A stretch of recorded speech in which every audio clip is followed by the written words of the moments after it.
The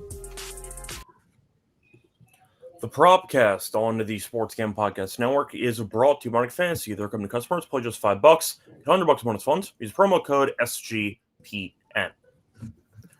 And welcome everyone to the Propcast here on the Sports Gamble Podcast Network. Currently Friday afternoon, November 28th, around 12:30 p.m. Eastern Time. I'm Rosenberg. Show once again joined by Rosenberg. Together can break down our thoughts for Week 13, an abridged Week 13 because we had a couple of games on Thanksgiving. We have a game today between the Bears and the Eagles, but the rest of the teams are playing, so we're going to talk about it. Adam, how's it going with you? How was your holiday?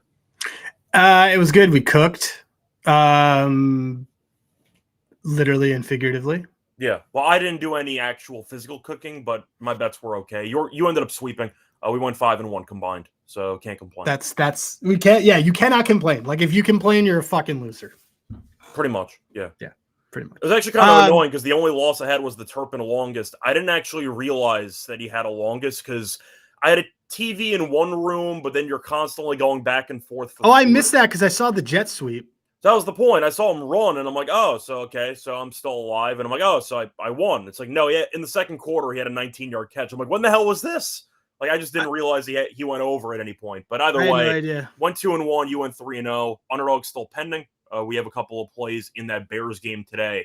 But very good holiday for us. So hopefully the, once again, bets were good for you because they should have been because we went 5-1. So yeah, there you go. Yeah, I got that Ravens game pretty wrong. I mean, we won our play on it, but I got that Ravens game wrong on the sidewise. I went to bed at halftime, so I was just tired. And I was the Ravens, I think, had 5 turnovers. So yeah, I mean, I went to bed and it was like within striking distance, and I woke up and they didn't score another point. Pretty much, yeah. Okay. They had a red zone interception, a couple of fumbles. It was a mess. The Bengals coasted the entire game, basically. But good for them. Yeah, good for them. They technically are now 2 out, I think, in the really crappy AFC North. When they say that, that's the problem with that is that you can make up wins, you can't make up losses. Too. Yeah, that's what I'm saying. So, look, do I think the Bengals get in? Of course not. But technically, they're 2 back, if that means anything. But yeah, the Ravens and the Steelers both stink, so one of them is going to get in. So it'll be basically a bye for the other team, as far as I'm concerned. But either way, once again, nice overall day for us. Any thoughts on the other games? No. I mean, everybody. Well, I pretty impressed with Dallas. Yeah, I mean. 2 straight I guess weeks. I was more impressed with the no-show from Kansas City than I was than anything. See, I don't know if I can really call it a no-show. I hit a first TD. I hit that Wicks TD. I know Kramer was on that too. You could argue defensively it was a no-show, but Mahomes had 4 touchdowns. Like, I'm not going to say that they fully no-showed the game. Did you watch the game? Yeah. Well, that wasn't a Mahomes 4 touchdowns thing. That was they had 2 in that opening drive. Then they punted the rest of the time, and then when they were down by more than he had the crazy rollout and whatever. Right, that's it didn't help. It didn't help that Rice dropped that 3rd down pass. Sure, I agree. Down, I mean, look, I completely agree. They have massive red zone issues. They have just running game issues like across the board. Yeah, they can't run. Now, I want to say though, for the Chiefs and for the Cowboys as well, I didn't think the Chiefs played that badly. It wasn't like they gifted the game to Dallas on a platter. I thought Dallas took the game personally, but I do think the Chiefs, you could argue, didn't play their A game. But what is their A game? They're 6-6. This could just be who they are. I'm not going to say that the Chiefs did anything to hand the game over when they've been, I don't know if streaky is the right word, but a bit of an underwhelming team all season. It felt like the Jaguars game all over again, didn't it? Yeah, that's a good comp. I mean, the thing with the Chiefs is just that, well, their offensive line sucks. Correct. And their offensive line's really bad.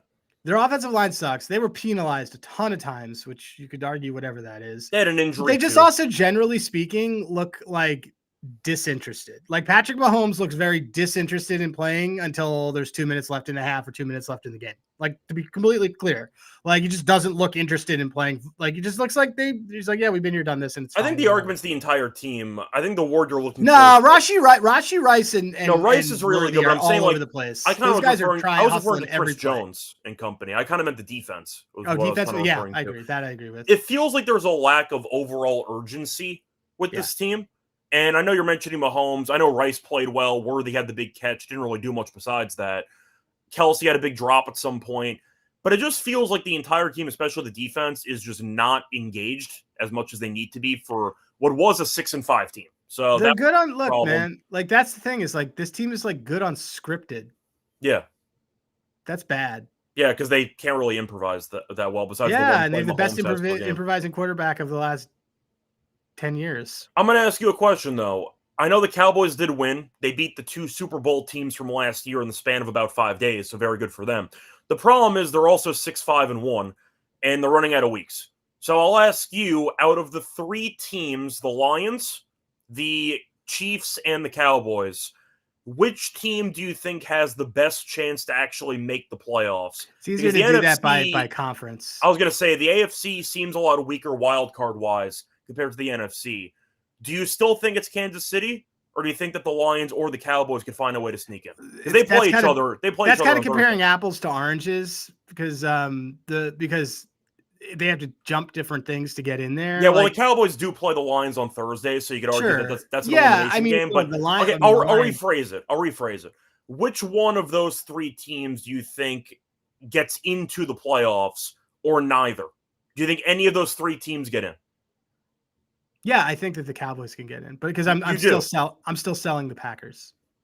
Okay, but the Packers might win the division unless they lose out, or if they lose other things. Well, the argument though is the Cowboys basically have to win out if they're going to get in. That tie is not a loss. They're going to have tiebreaker things over a lot of people. Like that's the thing is that like I've watched this before. Like people forget that they added a 7th team.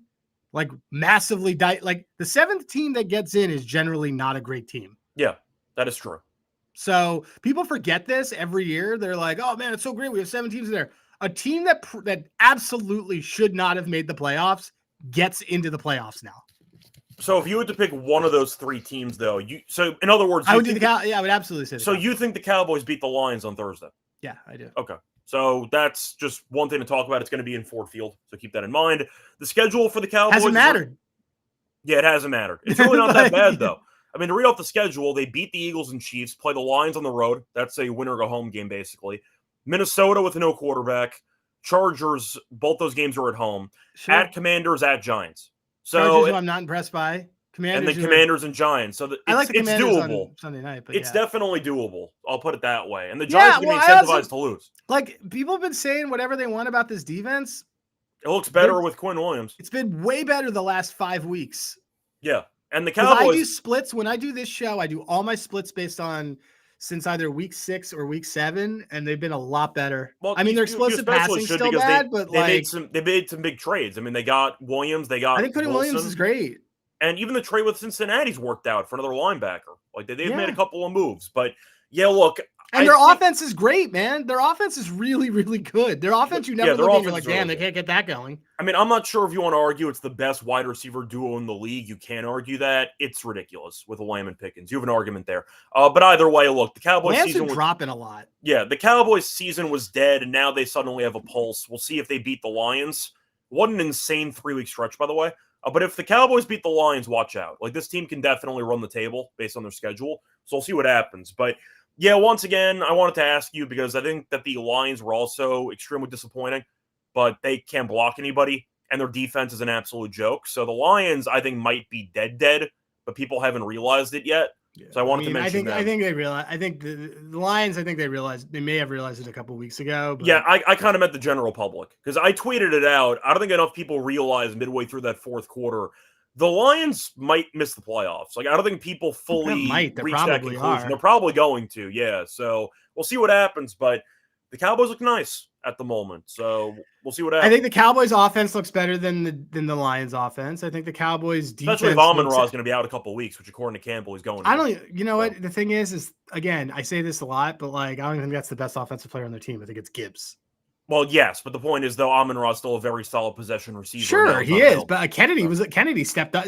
The problem yesterday was not that Amon-Ra wasn't on the field. No, they couldn't get off the field defensively. They couldn't get stopped. I mean, that was the main issue. Like the offensive lines, they got killed on 3rd downs. When you're bringing a guy out of retirement, it's not a good look for your offensive line. Just going to throw that out there. But either way, before we get into any of the actual plays that we have for the rest of Week 13, a reminder that you should check out the merch store for SGPN. We have a nice discount for you. So check out the merch store.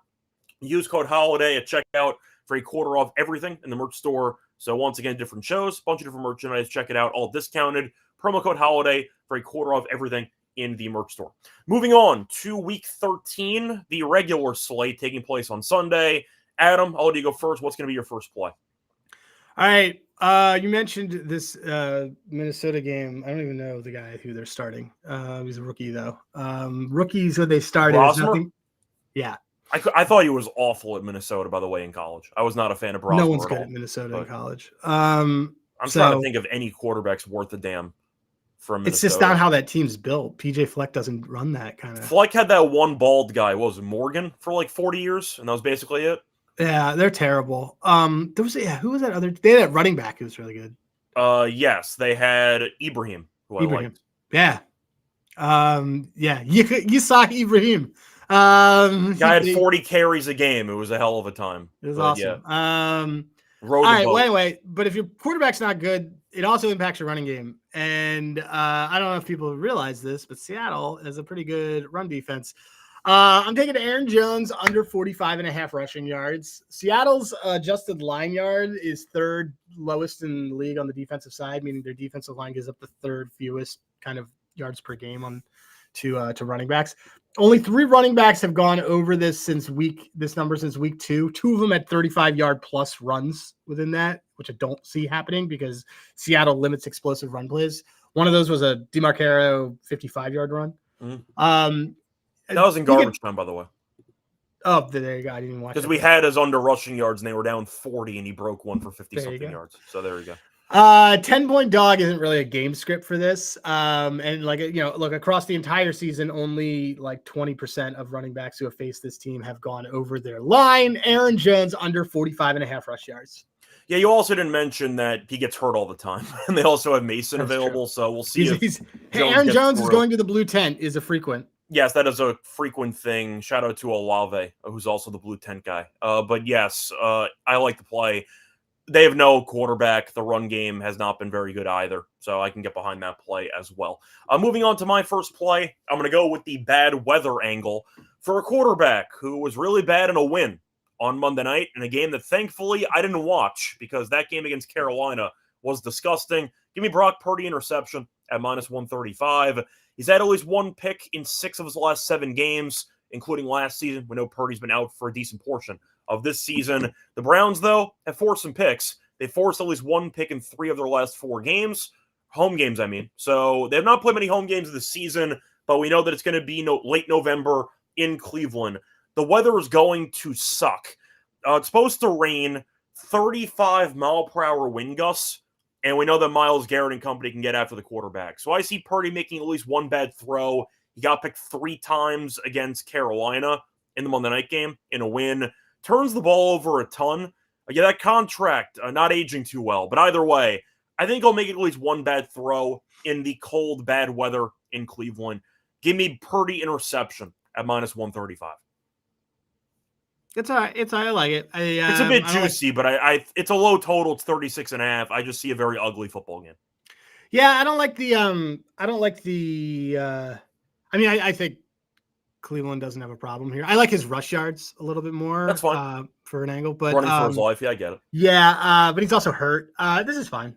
It's fine. Well, the point is he's been banged up all year, and they're still throwing him out there. But those 3 picks against Carolina. I mean, they're going to make the playoffs. They're going to be like the 6th seed. I was going to say, though, those 3 picks in the first half were just disgusting throws. So I question if he's playing at like 60% health at this point. But either way, I think that he's going to throw a pick on the road. So there you go. Purdy interception is my first play. Moving on to your second play, what do you like? Yeah, his second since week 7, because he's only played 2 games. Still second highest turnover-worthy plays. 3 interceptions, 5 turnover-worthy plays. Yeah, he just makes a lot of risky decisions, and against Cleveland in a bad environment, I think that's going to go pretty poorly. So there you go. Yep. Though I don't know if I want Cleveland off a win. That's why I'm not picking them to cover the game. I just want one bad throw from Purdy in the cold and the rain. So I get it. I'm just looking that game's going to be disgusting, by the way. 36.5 total. I'm not taking the over on that game. Full disclosure. That is not happening. I mean, San Francisco's rush defense is not good. Anyway, well, that's fine. All right. I am going to take okay, so we're going to go to another disgusting game. Atlanta with Kirk Cousins Okay. against the Jets, your New York Jets. And we're going to take Breece Hall to have 30 receiving yards. How about What do you have, that? like 70 against Baltimore in that one? Yeah, yeah. So one of those was, I think, like a 60 yard or like a 50 yarder or something. Longest reception. He had a 40 yarder in there. Yeah. He's had 40 yarders actually in 2 of the last 3 weeks. But he's also like the lead yak guy on that team against a Atlanta team that's terrible, that gives up a ton of yak, that does not do that is 23rd in the league in receiving yards allowed to the running back. This is just a usage thing.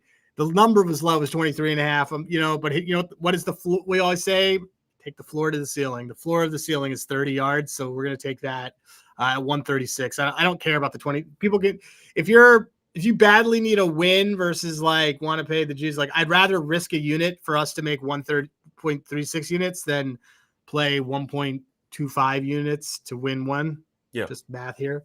Anyway, I'm going to take, so Breece Hall over 30 receiving yards at plus 136. He's done this, by the way, like I said, 2 of the last 3 games. I was going to say, you might get good game script in there. If Atlanta does show up, you just get a bunch of checkdowns. It's not even that they do. It's just like, it's not even you don't need no, the game I'm saying script, like as a fail-safe. You might not need it anyway, but as a fail-safe, it could be. Well, no, that's bad because that would actually be Mason Taylor who they're going to use in that. We want, what you want is just the normal neutral game script. The total's 39 and a half. There's no reason why this wouldn't happen. So, this is, we don't want the game to get out of hand because Look, I don't think it's going to, because I think Cousins is terrible in 2025. I mean, they couldn't blow out the Saints.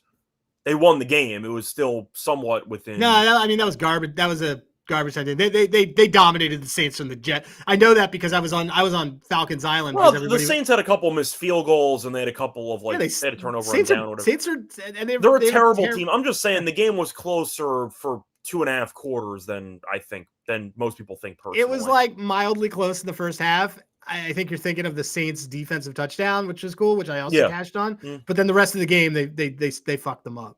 Yeah, once again, I thought the Saints did a bad job of finishing drives. But yes, it was an ugly game from start to finish. I could see a similar thing happening here. That game should have been like 15 points. It was the fact that people were out here buying the Saints as a favorite. Get the fuck out of here. I mean, there's no chance I'd ever buy Shuck, who I think is also a really bad quarterback. So not going to bother. I see Joe asking about Cousins' interception at plus 150. He's asking why the line is so, I'd say, valuable. The reason's because the Jets don't intercept anybody. They don't. That's why. Now, take away, I think, this year. Yes. Do I think that Cousins at plus 150 has value? Yes, because I think that he's completely washed. But to answer your question, the Jets might have 1 interception the entire season. Where are you seeing? Wait. Oh, no, that was Bo Nix. I'm just trying to see where. I saw a very nice price on Cousins' interception. So 150 sounds right, but the Jets don't force. Yeah, I see it. It's actually going the other way. So you could probably buy it day of because it's plus 162 in a lot of places. Once again, main reasons the Jets defense doesn't intercept anybody, but I think Cousins is completely washed. Do you know how many interceptions they forced this year? It's either 1 or 0. 0. It's 0. Okay. That's why, because they haven't intercepted anybody the entire season. So there you go. Yeah.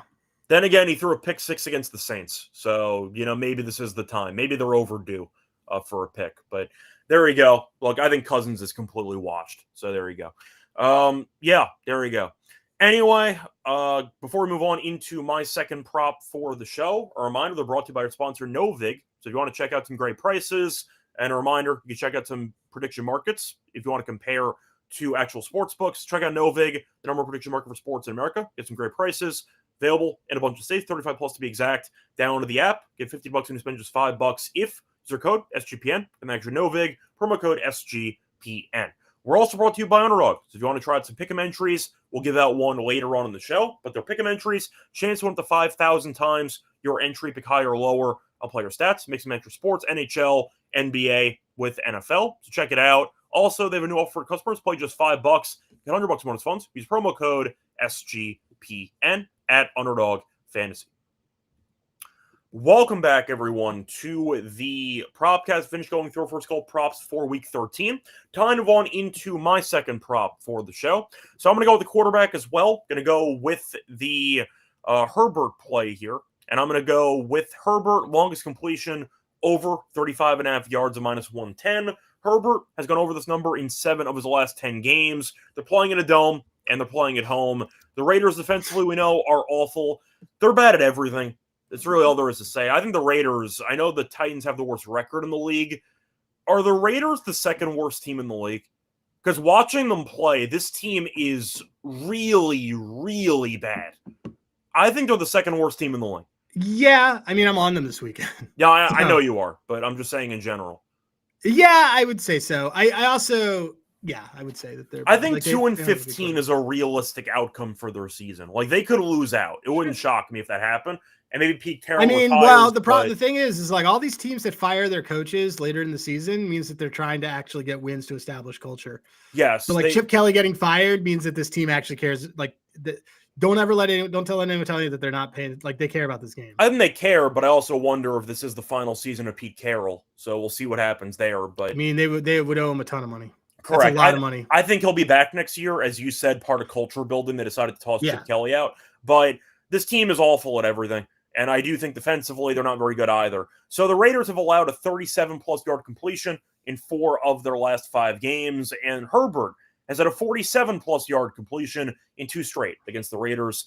35.5 in a dome, I think, is a pretty good environment for this. He has weapons, McConkey, Johnston, Gatson over the middle. They got a lot of options, but 35.5 for Herbert, who's not afraid of chucking it downfield when needed, I think is a pretty generous number at minus 110. Worked out for Mahomes when I took him in the last game on Thanksgiving. I think it's a good spot for a similar script here. One big play. Herbert longest completion over 35.5 yards, minus 110 as my second play for the show.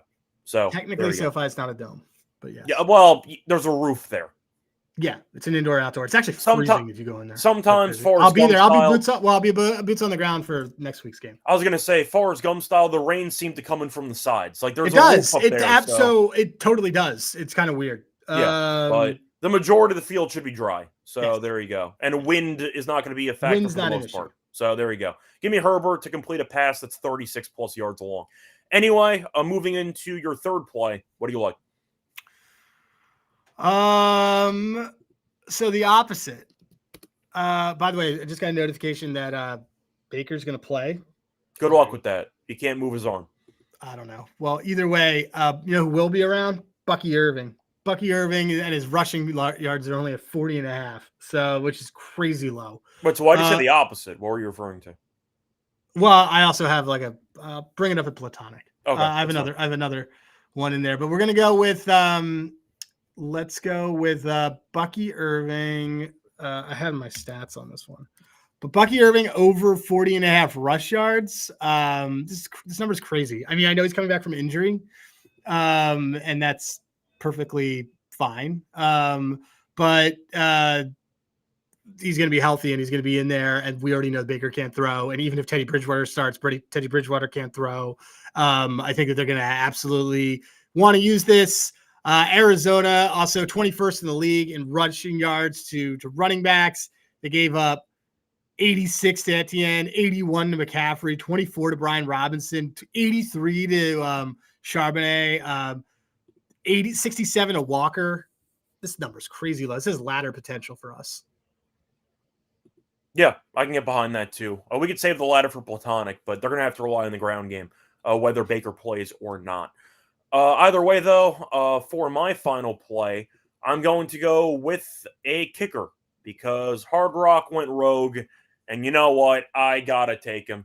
I believe he's been nicknamed on the network Mr. Apostrophe, and it's been working out for me. Give me Fairbairn over 1.5 field goals. I saw Novik at minus 133. Hard Rock had minus 105 on his 1.5 field goals. Are we watching the same guy? The guy makes 2+ field goals every damn game. And the fact is, whether Stroud plays or not, he's not going to. Mills has been quite good since filling in. I thought Stroud practiced. But I'll see if he plays or not because they are undefeated with Mills, so we'll see how that goes. But I mean, Stroud's been out for what, a month with a concussion, like 3 weeks. But I don't know. But there's no quarterback controversy. Like it's Stroud. Like Stroud is. There shouldn't be a controversy. But I'm saying even if Stroud ends up sitting this game, I'm fine with it because Mills has been quite good. But either way, Fairbairn has made at least 2 He's field a full goals. participant. He was a full participant in practice yesterday. All right. and he's likely to return on Sunday. Okay, so if I stand corrected and Stroud plays, that's fine. I think that they should still kick some field goals. I would argue it's probably better for this prop. This red zone offense is still a mess, so that's going to be fine either way. But Fairbairn's made 2+ field goals in 6 straight. Dating back to last year, he's made it 2+ field goals in 21 of his last 24 games. The guy makes 2+ field goals every damn game, basically. And against the Colts, he's made 3 field goals in 2 straight games against the Colts. -105 for a guy that's made 2+ field goals in 21 of his last 24 games. Hell yeah, I'm taking this. -105. What an absolute bargain. I'll take it. That's my last prop. There you go. So, moving on to Platonic, what do you like for the miscellaneous section? You said you had the opposite, so what do you like? So I'm taking Aaron Rodgers under 33.5 longest completion. I know it's against the Bills, but the Bills are actually they're bad at giving up chunks, but they're not bad. They're pretty good at preventing giant plays like that. And Aaron Rodgers is kind of washed. They're very good at allowing 20-yard games, not 40-yard games. Right. So anyway, I'm pretty much into I'm very much into that. Let's see this. Anyway, so yeah, that's pretty much it. But I have Aaron Rodgers I have Aaron Rodgers and I have Bo Nix over 36.5 longest on Sunday night. My Commanders' defense is just horrible. Worst deep ball defense in the league. Not worried about it. Yeah. So what was that number for Nix? That is let's see, 36.5. Okay, there we go. You mentioned Bucky ladder. How high do you want to go? I don't know, man. I mean, this feels like such a good ladder situation. Let's see. Well, I already the 40's fine, and then they actually haven't opened up a lot of stuff because they don't know if Baker's in. But I would probably just do the 40, 50, 60. Okay, 70. There you go. Because right now all they have is stuff for like on Sleeper and some other bullshit things. Okay, that's fine. So we'll go with the Bucky ladder, and we'll move on from there. Anything else you want to go for miscellaneous? No, I think I'm good. Okay, cool.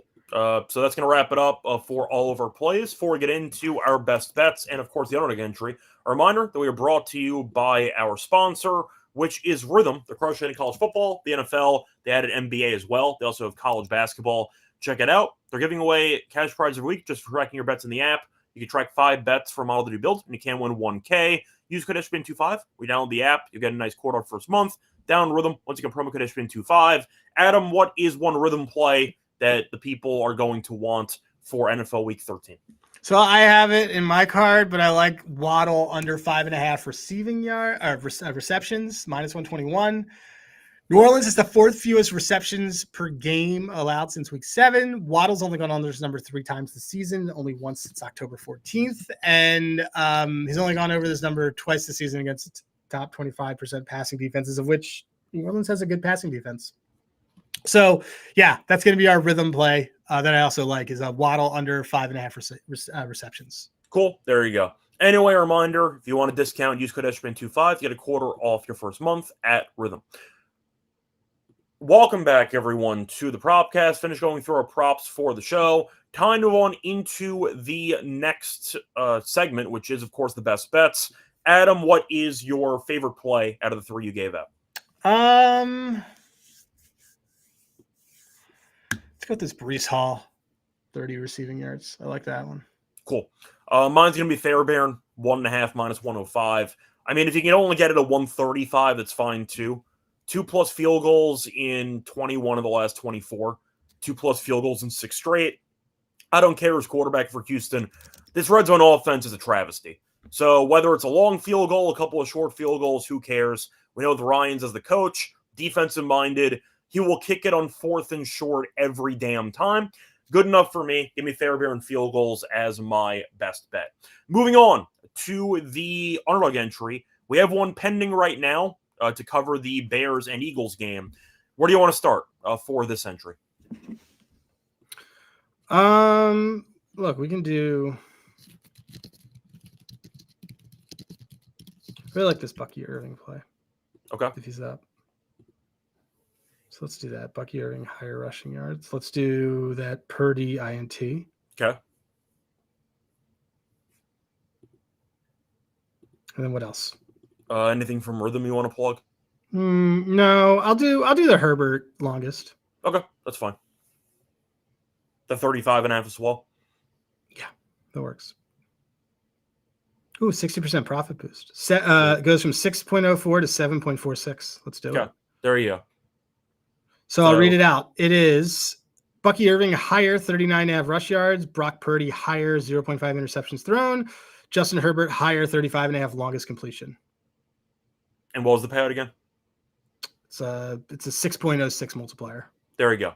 Cool. Anyway, before we officially end the show, Adam, can you recap your 3 plays? Yes. Hold on one second. Chase just texted me.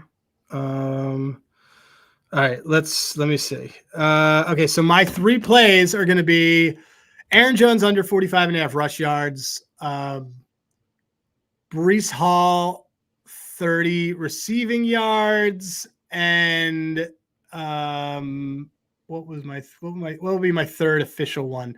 Yeah, Bucky Irving 40 rush yards. So there we go. My 3 plays: Purdy interception -135, Herbert longest completion over 35.5 yards at -110, and Fairbairn over 1.5 field goals at -105. That's going to wrap it up for Week 13 on Sunday. Of course, we'll be back for the Monday night games, so keep an eye out for a show on Monday morning.